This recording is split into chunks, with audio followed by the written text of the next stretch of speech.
Every pair of eyes in the room locked on to a tiny black girl, just 6 years old, her gaze sweet but serious, tugging at her mother's skirt in the center of a charged trial. The notoriously stern Judge Emerson, never one for delays, presided, unyielding as always. Yet the child's unexpected words sent shockwaves through the courtroom, flipping the moment on its head. The real question: what led this mother and daughter into such an intense spotlight, and what unfolded after the little girl's raw truth shattered the tension? This unfolding drama pushed the limits of the ordinary, exposing the hardships of a solo mother and dropping a twist no one saw coming. Joanna, age 28, started that Detroit morning oblivious to the storm looming on her horizon. She hustled nonstop, cleaning hotel rooms by dawn, waiting tables at night, scraping together every dime just to provide for Emily. Their cramped apartment reflected the grind, modest, worn, but filled with love. But today was no routine. Joanna opened her door to find a jarring flash of yellow, a notice stapled to the frame, summoning her to court. Panic simmered, but there was no time for it. A while back, she'd parked in a handicapped spot in a desperate rush to buy fever medicine for Emily, and now a $250 fine hung over her. Impossible to pay. Maybe she could explain herself to the judge, she hoped. Joanna called to Emily, watching her play with a battered teddy. She said, "We've got to go to court, Princess," forcing her worries behind a gentle smile. The courthouse felt like another world, indifferent and brisk. Suits zipped past, lawyers shuffled papers, police stood stiff as statues. Joanna clung to Emily's hand, searching for Judge Emerson's chambers. Emerson's reputation was legendary. He was merciless, always doling out tough sentences regardless of anyone's story. Inside, the wall-to-wall gray and humming fluorescence set a harsh mood. Emily, wide-eyed, clung to her mom, her focus landing on Judge Emerson in his towering seat, reading over documents with a face equal parts uninterested and severe. Joanna's name echoed in the room. She took a shaky breath, stepping forward with Emily at her side. Emerson's icy stare cut through the silence as he flipped through the file. "Miss Joanna, you're here for illegal parking in a handicap zone. How do you plead?" He asked as Joanna started to explain, her voice steady but soft. "I was just trying to get medicine for my daughter. She was burning up with a fever. It was urgent."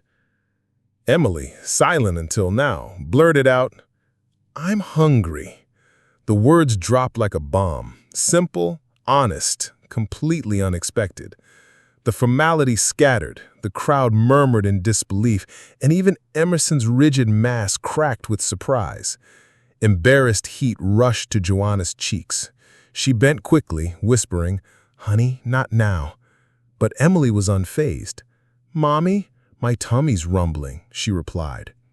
The judge leaned in, clearly unsettled, eyes scanning Emily's face. Suddenly, hush returned, as Emerson, usually so unmovable, looked almost genuinely confused. "What's your name, young lady?" he asked, the edge of his voice blunted. Emily met his gaze, confident.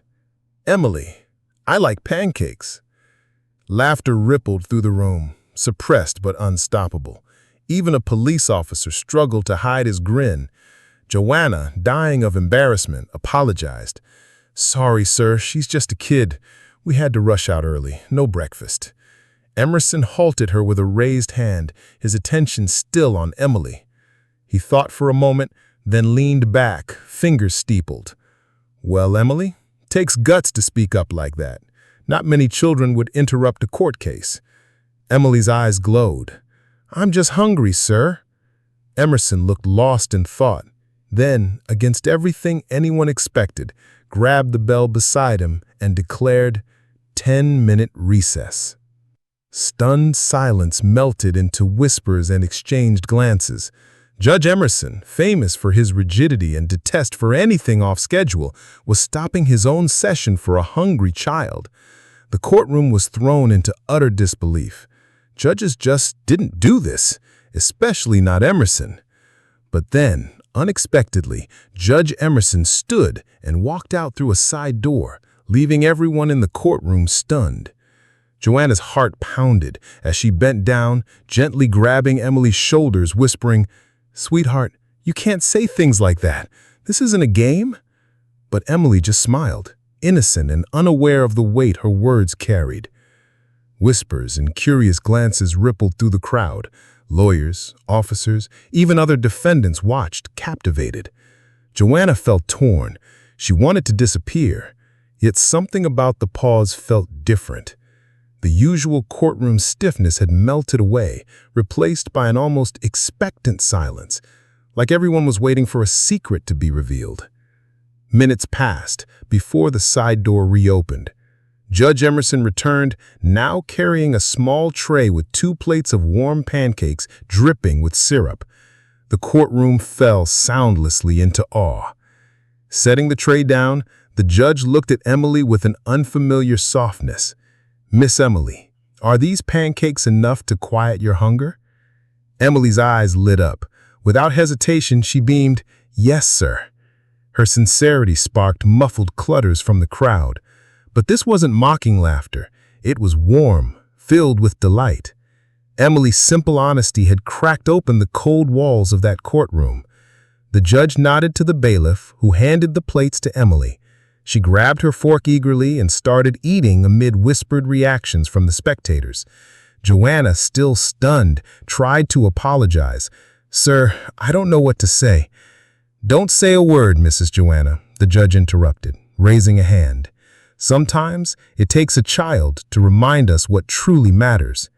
His harsh tone softened, carrying a hint of reflection.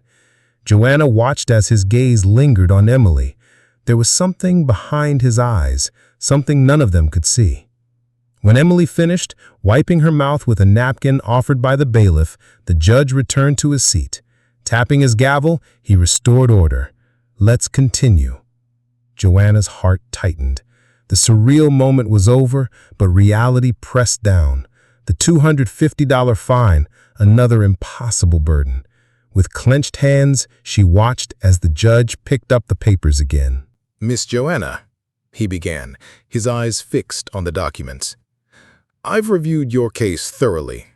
Parking in a disabled spot is a serious offense under any circumstance." He paused, locking eyes with her. "But your situation, it's unique." The room fell utterly silent. Even Emily, now calm and full, watched with curiosity. "You were rushing to get medicine for your daughter's fever, a clear emergency. Still, your action breaks the law." The words hit Joanna like a stone. She braced herself for the worst, thinking about how to plead for a payment plan. Then, with slow intent, the judge continued. "However, it's clear you're not someone who deliberately breaks rules. You're a mother, doing all you can for your child." He glanced at Emily, smiling back at him. "Today, she reminded us that sometimes the law must walk hand in hand with compassion." The courtroom seemed to hold its breath. "Therefore, I'm declaring your fine to be waived." Joanna blinked, disbelief flooding her. "Waived?" she whispered. "That's right," Emerson replied, a rare softness touching his lips. "But there's one more thing." He adjusted his glasses and looked firmly, yet kindly, at Joanna, an unexpected mix from a man known for his sternness. He pulled out a blank sheet and began to write. "I'm giving you some contacts and resources, social services, free food programs, and support groups for single mothers seeking better opportunities." When finished, he handed the paper to the bailiff, who passed it to Joanna. Her hands trembled as she read. Tears welled up, overwhelmed by the possibility these weren't just words, but real chances for change, a way out of struggle for her and Emily. "I don't know what to say," she murmured, voice breaking. "You don't have to say anything," the judge replied, leaning forward. "Just promise me you'll use these to give your daughter the life she deserves, and you do too." A wave of murmurs swept through the room, charged with hope, the promise of a second chance shimmering in the air. No one saw it coming. The moment seemed to strip away Judge Emerson's cold, unforgiving facade, revealing a deeply human side few had ever witnessed.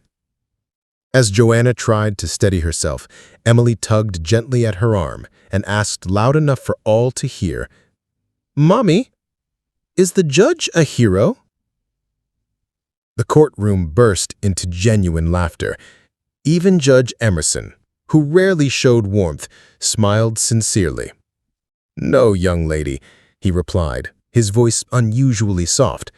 "No, I'm not a hero. But today you reminded me what it truly means to be human. That's something I'll never forget." The energy in the room shifted dramatically. The heaviness that had weighed on the session lifted, replaced by an unexpected warmth.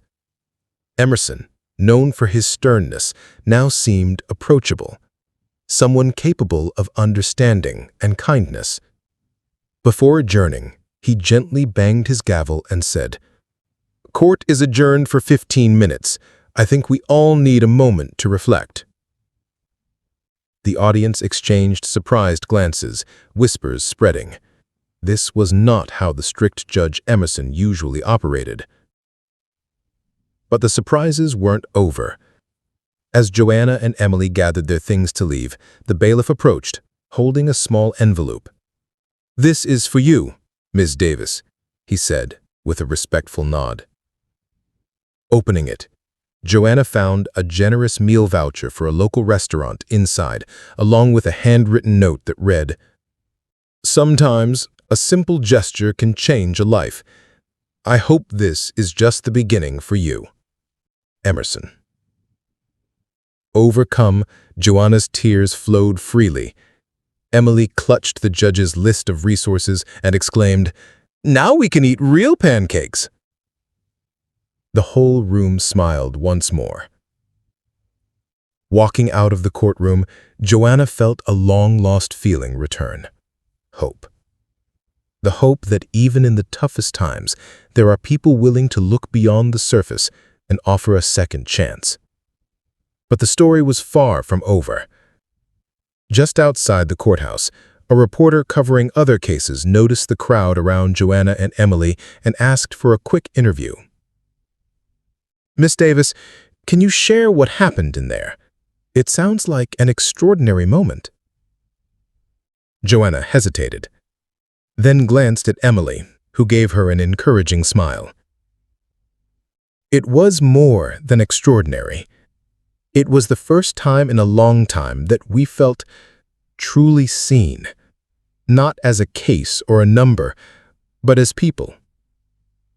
The interview quickly caught fire on social media, turning Joanna and Emily's story and Judge Emerson's unexpected compassion into a powerful reminder that even small acts of kindness can change lives.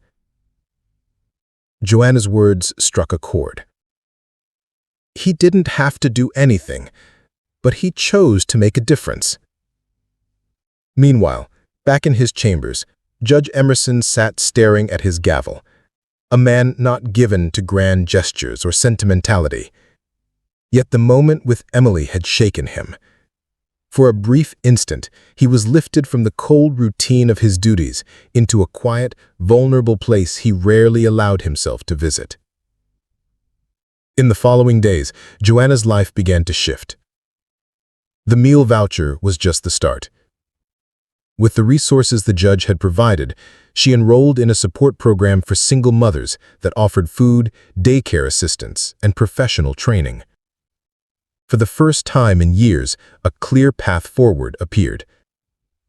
Meanwhile, Emily became a bit of a local hero at school, charming teachers and classmates alike with her enthusiastic tale of the day she bravely asked a judge for pancakes. Joanna never expected a phone call from Judge Emerson's office. But when his assistant reached out to check on her and mentioned a community fund that could help with housing, it hit her hard. Someone in power actually cared.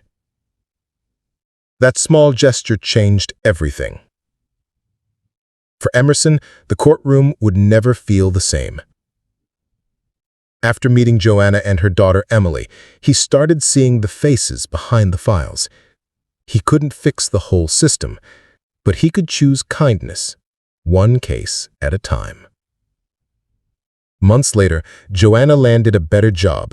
Their tiny apartment was closer to Emily's school, and life finally felt stable. Then, on Emily's birthday, a knock at the door shocked them both. Judge Emerson stood there. No robe, just a wrapped gift. Inside was a storybook with a handwritten note. For Emily, who reminded a judge how to smile. Never stop dreaming.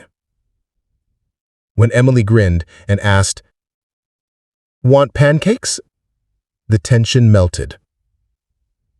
Laughter filled the kitchen as Emerson sat down at their table. In that moment, three lives collided in the best way, proving that even in a world of rules, empathy bridges the gap. As he left, Emerson carried a renewed purpose. Joanna and Emily, they knew they weren't alone anymore. Sometimes the smallest acts rewrite destinies. What would you have done if you were the judge? Drop your thoughts below and share this story to keep the ripple of kindness going. Don't forget to subscribe for more moments that remind us what humanity is all about.